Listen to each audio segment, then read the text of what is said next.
CM Jaganmohan Reddy పైన జరిగినటువంటి దాడికి సంబంధించి ఓవైపు రాష్ట్ర వ్యాప్తంగా నిరసన వ్యక్తం అవుతుంటే విపక్ష నేత చంద్రబాబు నాయుడు కుట్ర రాజకీయాలు చేస్తూ ఉన్నారు. తనపైన కూడా రాళ్ల దాడి చేశారంటూ సరికొత్త పల్లవి అందుకున్నారు. ఇదే అంశానికి సంబంధించి మనతో మాట్లాడడానికి మంత్రి పెద్దిరెడ్డి రామచంద్రారెడ్డి గారు మనకు అందుబాటులో ఉన్నారు. వారిని అడిగి తెలుసుకునే ప్రయత్నం చేద్దాం. సార్ చెప్పండి, ఈరోజు జరిగినటువంటి దాడిని ఆశేష ఆంధ్రప్రదేశ్ రాష్ట్రమే కాదు దేశవ్యాప్తంగా కూడా ఖండిస్తున్నారు ప్రముఖులు. ఈరోజు చంద్రబాబు నాయుడు కుట్ర రాజకీయాలు చూస్తూ ఉంటే మీరు నిన్న రాళ్ల దాడి నాపై కూడా జరిగింది అంటున్నారు. దీన్ని ఏ విధంగా చూడాలంటారు సార్?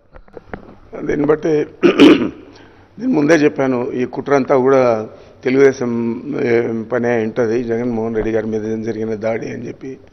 మరి జగన్మోహన్ రెడ్డి గారికి రాయి తగిలి సేమ్ అదే రాయి ఇంకొక పక్కన నిలుచుకున్న మాజీ మంత్రి ఎమ్మెల్యే వెల్లంపల్లి శ్రీనివాసులకు కంటి మీద తగిలింది.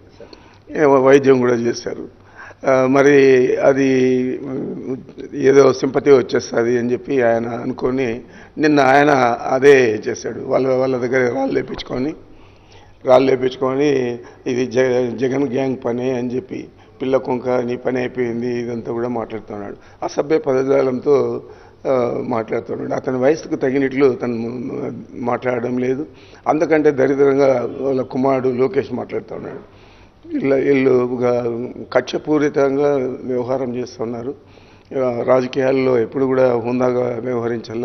అది లేకుండా వాళ్ళ ఆస్తిని ఏదో జగన్మోహన్ రెడ్డి గారు పెరుక్కున్నట్లు చేస్తూ ఉన్నాడు. అంతకుముందు కూడా అతను చెప్పాడు, ఒక దున్నపోతు 5 ఏళ్ళు మనం తన్ని చిక్కిపోయినాము, ఇప్పుడు రోషం వచ్చింది, ఇప్పుడు రాళ్లతో కొట్టండి ఆ దున్నపోతును అని చెప్పి కూడా చెప్పాడు. అంటే జగన్ గారి గురించే ఇండైరెక్ట్గా ఆయన మీద ఉద్దేశించి మాట్లాడింది. ఇలాంటి వ్యాఖ్యలని జనరల్గా తెలుగుదేశం పార్టీలో కూడా వాళ్ళకు ఉన్న క్యాడర్కు కొద్దిగా ఇలాంటి పని చేస్తే మా నాయకుడు మెప్పు పొందొచ్చు అని జనరల్గా అనుకుంటారు. ఆ విధంగానే మొన్న దాడి జరిగిండొచ్చు. నిన్న దాని మీద ఏదో సింపతి వచ్చేస్తూ ఉంది జగన్మోహన్ రెడ్డి గారికి. రాష్ట్ర వ్యాప్తంగా అందరూ కూడా ఆయనకు ఖండించారు. నా మీద కూడా ఏమీలే అని చెప్పి వాళ్ళే వేసుకొని వాళ్ళే మాట్లాడారు. ఈ నటన మన తిరుపతి పార్లమెంటు బై ఎలక్షన్లో కూడా చేశాడు, కర్నాల వీధిలో. నిన్న కూడా చెప్పాను మీకు. మరి ఇది నటన తప్పితే వేరే లేదు. సింపతి వస్తుందని మనం చూసాము. 2004లో బాంబు దాడి జరిగిన తర్వాత 20 అడుగులు ఎత్తుబడి కింద పడితే సింపతి వచ్చేసిందని చెప్పి ముందే ఎన్నికలకు పోయాడు. మరి సింపతి అనేది రాదు, మనం చేసే పని మీద ఆధారపడి ఉంటుంది. జగన్మోహన్ రెడ్డి గారు ఈరోజు పేదల పక్షాన్ని నిలిచాడు, అన్ని రకాల సేవలు అందించాడు. మరి పేదలందరూ కూడా ఈరోజు ఆదరిస్తూ ఉన్నారు. దాన్ని ఏ విధంగా ఆయన తొలగించగలుగుతాడు నాకు అర్థం కాదు.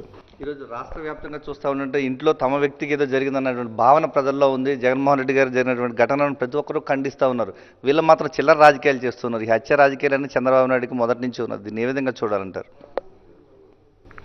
వాస్తవంగా చంద్రబాబు ఉద్దేశం ఎప్పుడు కూడా క్రిమినల్ మెంటాలిటీ ఉంటుంది.